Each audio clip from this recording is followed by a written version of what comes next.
memories that you have of competing with him in those bomb periods and those red zone periods in practice? Yeah, man, it was always challenging. I mean, the competitiveness, obviously, just I don't know what you tag him as a unicorn of a football player, what he's able to do, and was obviously just so much fun competing against him.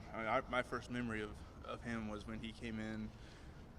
We were playing against Atlanta, and he had just come in to the building basically on Wednesday or Thursday.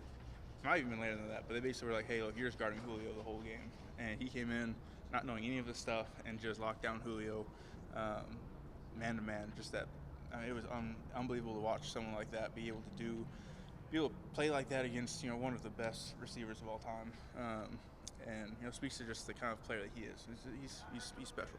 He came in with sort of a complicated narrative because of the exit from his previous team, but over the next couple of years, I mean, those of us who covered you guys, we saw him take a lot of the young DBs under his wing and show people kind of what he was all about. For you, how did you learn really who he is and what he's made of?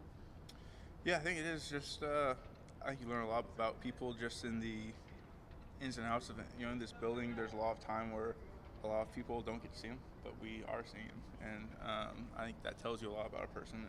And I think there's something about the way he prepared to be able to go out and play like he did. I'm a believer in preparation, and that what you do in your preparation is gonna eventually show up. And I think he's just one of those guys that you see what he does on the field and speaks to the way that he prepares off of it. Cooper, when you think about the battles you and Jalen had, what comes to mind? Yeah, well, just all those Mamba periods. I mean, it was a lot of times where he played that star role for us for a while, and me playing in the slot a lot of the time, we ended up getting matched up on each other often, and always so competitive.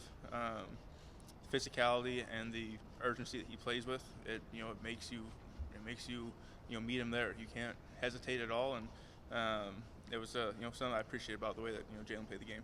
Both of you are very cerebral players. How important will it be to outthink him?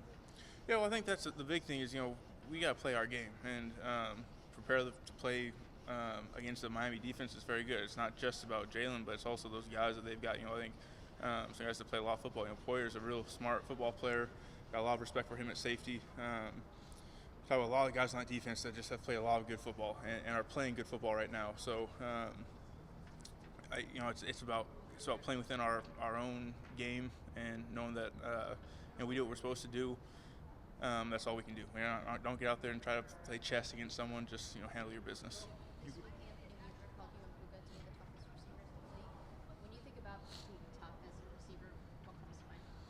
Yeah, probably run blocking would be what I think everyone would probably refer to, and that's something we've taken to heart here for a long time. It's been a staple in Sean McVay's offense. Is if you want to be on the field, you got to be willing to block, and that's something that we pride ourselves in. It's something that Yarves preaches to us. It's what the expectation is when you step on the field: is go out there and block and play for the guys around you. And I'm really. It's been fun being a part of that too. Being able to be a part of the run game and that whole world where you can get kind of stuck as a receiver, being just you just run routes and let everyone else do the rest of it. But being able to be a part of that's been a fun thing too. Did Kupp come into the league last year already ready for that, or did you see him kind of growing throughout the season? No, I mean it seemed like he was ready to go. From the jump, we had an issue with him because he kept blocking linebackers. I mean, he's not supposed to be blocking linebackers, and but you'd rather pull someone back and say, hey, look, someone's already going to the linebacker. You can block the safety, you can block the corner, but Puka definitely had the willingness to go in and do what you need to do, and that's what you need at the beginning. If you're willing to do it, then coaches can teach you how to do the rest. Because of injuries and ejections, you guys, you, DeMarcus, and Puka have had a whole lot of games when you're in the lineup for the whole game together. What's it like when and I know there's other receivers that step up and contribute, but when you three are available and able to go, what's that like? No, it's fun. I mean, but like you said, it's not like we get in the huddle and it's like, oh, look, it's like we're all in here. But like there's so many guys that can make plays. I mean, you've seen what TJ's done this year. You saw what Jay Witt did when he was able to fill in for a while there, and seeing what Tutu was able to do. Like, the depth that we have in this room is pretty special, and so certainly love being able. I mean, just having everyone up. I think it's the main thing is being able to get into, like, come into a game and be like, hey, pregame, like, hey, look, everyone's up, we're all ready to go. That's a pretty cool feeling. It's something that we're excited about. Cooper, who's the bigger talker? Puka or Jared Burson? What do you think he does for their games? The bigger talker, like trash talker. Yeah. Jared is not even close. Like, he's so far above beyond anyone I've ever met in my life. So Puka, I don't even know if Puka talks trash really. I know he got ejected. It wasn't even a good punch. So I don't even know what that was. But like, Jared is nonstop. You can't talk more than Jared. He's talking the entire time. So if you can't match it, right? If you talk all the time, no one can talk more than you. And he seems to really want to, like, hold that title of who can talk the most, and he does a pretty good job of it, I'd say. You mentioned being a big believer in preparation. You think about the work that it's taken to get you to this point. Was there anyone that instilled that discipline into you early on? Yeah, you're going way back. Well, I think it really started. I mean, I had to do that when I was younger.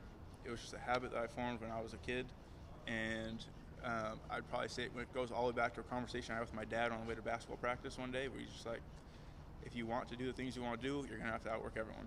And that's just the reality of what your story is going to be. And from that conversation, it was like, okay, well, I want to do it, and this is what it's going to take. And from there, just those habits started, and it just kind of carried me through. We saw Stetson throwing for you before the Raiders game. He did similar things for Puka. How have you seen him embrace just doing the little things in his role to help the team? He's been unbelievable. He's in such a challenging spot. It's not fun. You obviously know, like, he's not getting a lot of opportunities to throw the ball in live action. But his willingness every single day to come in here and work. He's in here, he's asking the right questions. The reps that he does have, he's taking them with a urgency, with a intent, and then he's watching me with the coaches, and he's doing everything he possibly can. So if his number is called, he's gonna be ready. And guys see that. Guys around the building have seen the way that he works, the way that he approaches this, and everyone knows this is not a fun place. It's hard to do that. It's really hard to come in here with that mindset, but not really get the opportunity to go show it. But he's done it over and over again. It's been a really special thing to watch that from Steady. Perfect. Thank you, guys.